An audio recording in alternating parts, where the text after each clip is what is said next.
దాదాపు 5,000 మంది contract part time ఉద్యోగులకు ఏపీ ప్రభుత్వం ఒక భారీ తీపి కబురును అందించింది. ఒకటి కాదు, రెండు కాదు, ఏకంగా 4 జీవోలను విడుదల చేస్తూ వారి సర్వీసును పొడిగిస్తూ ఒక కీలక నిర్ణయం తీసుకుంది. కొందరికి భారీ వేతనాలు ఇచ్చేందుకు కూడా ఉత్తర్వులను జారీ చేశారు. అయితే ఈ సర్వీస్ పొడిగింపు ఎందుకు చేశారు? దీని వెనుక ఉన్న అసలు కథ ఏమిటి? ఎంత జీతాలతో సర్వీసును పొడిగించారు? ఎవరెవరికి ఎంత జీతం లభించబోతోంది? ఉద్యోగ సంఘాలు ప్రభుత్వం ముందుంచిన డిమాండ్లను ప్రభుత్వం పూర్తిగా ఆమోదించిందా లేదా అనేవి పూర్తిగా తెలుసుకోవడానికి ఈ వీడియో చివరి వరకు చూడండి.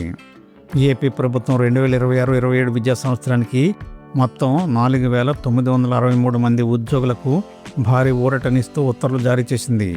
మొత్తం 4,963 మంది కాంట్రాక్ట్ లెక్చరర్లు, జూనియర్ లెక్చరర్లు, పార్ట్ టైం సిబ్బంది, వర్క్షాప్ అటెండర్ల సర్వీసుల కొనసాగింపునకు, సర్వీసు పునరుద్ధరణకు అనుమతినిస్తూ వరుసగా 4 జీవోలను ప్రభుత్వం జారీ చేసింది.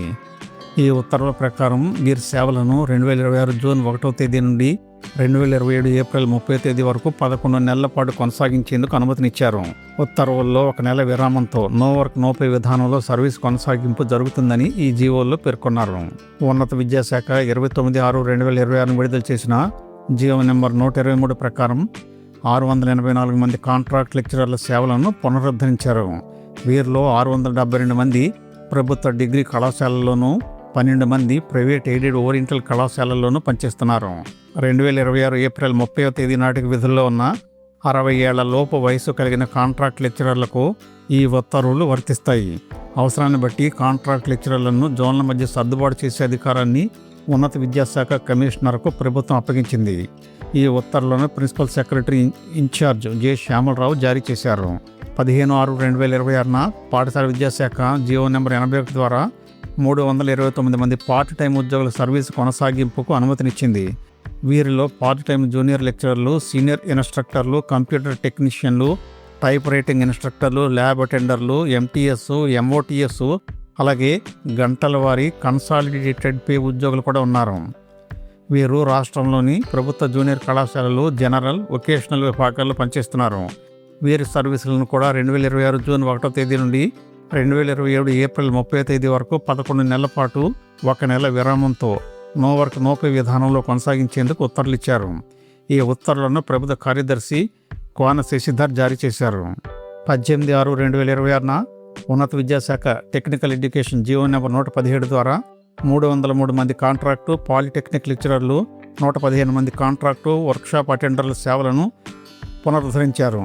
అలాగే స్థానచలనం చెందిన 137 మంది కాంట్రాక్ట్ లెక్చరర్లను ఖాళీలకు అనుగుణంగా సర్దుబాటు చేయాలని ఆదేశించారు.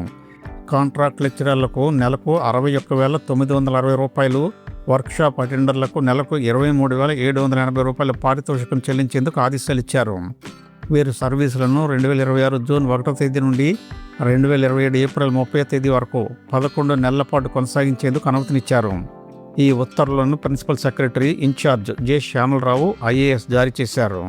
17/6/2026న పాఠశాల విద్యాశాఖ జీవో నెంబర్ 84 ద్వారా రాష్ట్రంలోని ప్రభుత్వ జూనియర్ కళాశాలల్లో పనిచేస్తున్న 3,532 మంది కాంట్రాక్టు జూనియర్ లెక్చరర్ల సేవలను కొనసాగించేందుకు అనుమతినిచ్చారు. వీరి సర్వీసులను 2026 జూన్ 1వ తేదీ నుండి 2027 ఏప్రిల్ 30వ తేదీ వరకు 11 నెలల పాటు 1 నెల విరామంతో నో వర్క్ నో పే విధానంలో కొనసాగించాలని ఉత్తర్వుల్లో పేర్కొన్నారు. ఈ ఉత్తర్వులను principal secretary incharge J Shyamala Rao IAS జారీ చేశారు. మొత్తం మీద 12 రోజుల వ్యవధిలో సుమారు 5,000 మంది సర్వీసులను పొడిగిస్తూ ప్రభుత్వం 4 జీవోలను విడుదల చేయడం పట్ల ఉద్యోగ సంఘాలు సంతోషాన్ని వ్యక్తం చేస్తున్నాయి. అయితే వారి సర్వీసులను క్రమబద్ధీకరించాలని వారు కోరుతున్నారు. సమాన పనికి సమాన వేతనం ఇవ్వాలని కోరుతున్నారు. తాత్కాలికంగా పొడిగింపు కాకుండా వారిని క్రమబద్ధీకరించాలని తాము అనేక సంవత్సరాలుగా కోరుతున్నామని వారు చెప్తున్నారు. అయినా ప్రభుత్వం పట్టించుకోవడం లేదని వారు అంటున్నారు. మధ్యలో 1 నెల విరామం ఇవ్వడాన్ని ఉద్యోగ సంఘాలు ఆక్షేపిస్తున్నాయి. కొద్ది నెలల క్రితం పశ్చిమ బెంగాల్లో ఇలాంటి విషయాల్లోనే కోర్టుల అభ్యంతరాలు వ్యక్తం చేసినందున ఇలా నెల విరామం ఇచ్చి సర్వీసులను సంవత్సరం పాటు పొడిగించి ఉంటారని ఉద్యోగులు భావిస్తున్నారు. వీడియో నచ్చితే తప్పకుండా సబ్స్క్రైబ్ చేసుకోండి, 10 మందికి షేర్ చేయండి, తప్పనిసరిగా లైక్ చేయండి. ధన్యవాదాలు.